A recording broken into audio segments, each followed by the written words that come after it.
ఈరోజు మనము జాషువా గారి గురించి తెలుసుకుందాము. జాషువా ఈయన యొక్క బిరుదులు కవికోకిల, మధుర శ్రీనాథ, కవితా విశారద, నవయుగ కవి చక్రవర్తి.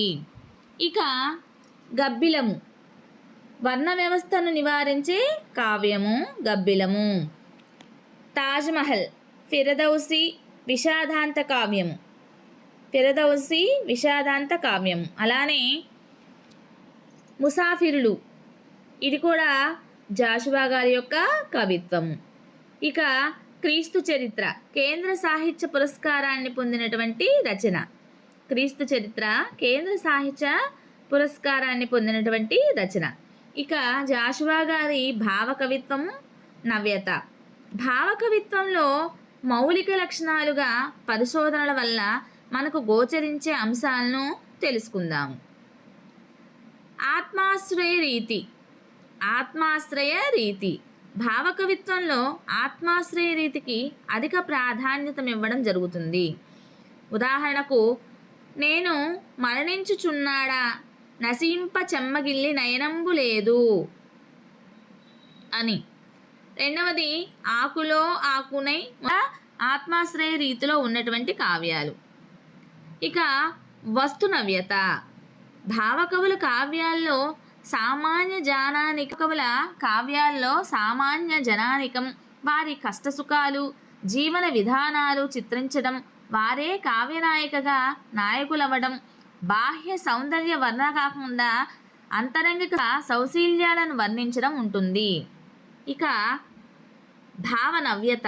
భావనవ్యత తరణి కెమ్ము విని దానిమ్మ పువ్వుగా భావించడం, కిన్నెల సానిని కావ్యనాయికగా కమనీయ భావన బలంబున వర్ణించడం భావనవ్యతకు ఉదాహరణ. ఇక శైలీనవ్యత. శైలీనవ్యత ఎలదేటి చిరుపాట సెలయేటి కెరటాల సముదాయము క్రౌర్య కౌటిల్య కల్పిత కటన. అలానే దాస్య శృంఖములు కారు రేతికి కొసలు తేయ తేనియ బరువు పూల వెన్నులలు వేదనా సుఖము శారద శర మధుర చంద్రిక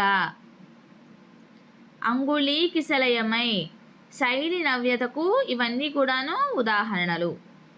ఇక అలానే నాకు గాథలు లేవు, నాకు ఉషస్సులు లేవు, ఇది కృష్ణశాస్త్రి గారిది. నవ్విపోదురుగాక నాకేటి సిగ్గు, కృష్ణశాస్త్రి గారివి ఇవన్నీ కూడాను. ఏను మరణించనున్నాను, ఇటు నశించి నా కొరకు చెమ్మగిల్లు నయనమ్ము లేదు అన్నవారు కృష్ణశాస్త్రి. అలానే పక్షి నయ్యద చిన్న భుక్షమయ్యదా, కృష్ణశాస్త్రి గారు చెప్పినటువంటివి.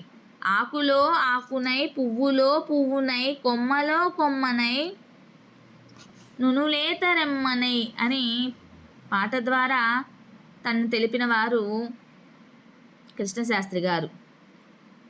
మోయింపకోయ్ మురళి మ్రోయింపకోయ్ కృష్ణ, తీయ తేనియ బరువు మ్రోయలేది బ్రతుకు అని పాటని, అందమైన పాటను రాసిన వారు కృష్ణశాస్త్రి గారు. నీ పదములే చాలు రామ, నీ పద ధూళిలే 10,000, నీ పదములంటిన పాదుకలు మమ్మాదుకొని ఈ జగమేలు అని కృష్ణశాస్త్రి గారు రచించారు. ఏ దేశమేగినా ఎందుకాలిదినా, ఏ పీఠమెక్కినా ఎవ్వరేమనినా, పొగడరా నీ తల్లి భూమి భారతిని, నిలుపరా నీ జాతి నిండు గౌరవము అని రాసిన వారు రాయబ్రోలు గారు. స్త్రీలు పొంగిన జీవగడ్డ ఈ పాలు పారిన భాగ్యసీమయి అని రాసిన వారు రాయబ్రోలు గారు. అమరావతి పట్టణమున బౌద్ధులు విశ్వవిద్యాలయమును స్థాపించున్నాడు అని రాయబ్రోలుగా రచించారండి. ఈ bit very very very important అండి. డిఎస్సిలో చాలాసార్లు వచ్చింది, టెట్లో కూడా వచ్చింది. చావలేదు చావలేదు ఆంధ్రులను మహోజ్వల చరిత్ర, హృదయముల చీల్చి చదువడు సదయురారా. చావలేదు చావలేదు ఆంధ్రుల మహోజ్వల చరిత్ర, హృదయములను చీల్చి చదువుడా సదయులారా అని రాయబ్రోలు గారు రచించారన్నమాట. అలానే అవమానమేలరా అనుమానమేలరా, అవమానమేలరా అనుమానమేలరా భారతీయుడనంచు భక్తితో పాడా అని రాయబ్రోలు గారు అన్నారు. అలానే ఎంచి చూడక మంచి చెడ్డలు మనుషులందున రెండే కులములు అని గురజాడ గారు అన్నారు.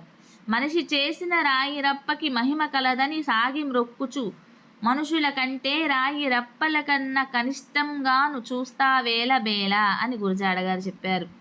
లేదురా ఇటువంటి భూదేవి ఇంకెందు, లేదురా మన వంటి పౌరులు ఇంకెందు అని రాయబ్రోలు గారు అన్నారు.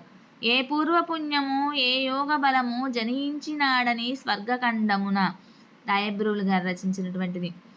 సరస సాంగత్య సుఖ వికాసముల కన్నా దుస్సాహ వియోగభరము మధురము సఖియ అని రాయబ్రోలు గారు అన్నారు. భరత ఖండము చక్కని పాడియావు ఇందువుల లేగదూడలై ఏడ్చుచుండ చిలకమర్తి గారు రాసింది. చెరసాలన్ మృదు చంద్రసాల ఏగన్ చిలకమర్తి గారిది. కొల్లాయి గట్టితేనేమి మా గాంధీ కోమటై పుట్టితేనేమి బసవరాజు అప్పారావు గారు రాసింది. కోకిల కోకిల కూయబోకే గుండెలు బద్దలై చేయబోకే, కోకిల కోకిల కూయబోకే గుండెలు బద్దలు చేయబోకే బసవరాజు అప్పారావు గారు రాసింది. సిగ్గు లేదా నీకు శరము లేదా అన్నమైనా లేక బీదల్లల్లాడుతుంటేను సీమ గుడ్డ కట్టి తిరిగి పెరుంగక బ్రతికి కులికి వల పెరుంగక బ్రతికి కులికి మురిసే కన్నా వలచి విఫలమయ్యేందు వెలసింపమేలురా అని బసవరాజు గారు చెప్పారనమాట. మోగవోయిన నాగమ్మనను నిదురవోయిన సెలయేటి రోదనలు గలవు, మూగవోయిన నాగళమ్మనను కూడా నిదురవోయిన సెలయేటి రోదనలు గలవు అని దేవులపల్లి కృష్ణశాస్త్రి గారు చెప్పారు. అలానే శిథిలాలయమ్ములోన శివుడు లేడోయి, కాపురమొచ్చిన కన్నెపాపాయి ఇల్లు ఖాళీ చేసి వెళ్ళిపోయింది. శిథిలాలయమున శివుడు లేడోయి అని దేవులపల్లి కృష్ణశాస్త్రి గారు చెప్పారండి. అలానే కాపురమొచ్చిన కన్నెపాపాయి ఇల్లు ఖాళీ చేసి వెళ్ళిపోయింది. ఇది బసవరాజు అప్పారావు గారు చెప్పారు. సో టీచర్స్, మీకు కనుక ఈ వీడియో నచ్చినట్లయితే ప్లీజ్ లైక్ చేయండి, షేర్ చేయండి, సబ్స్క్రైబ్ చేయండి.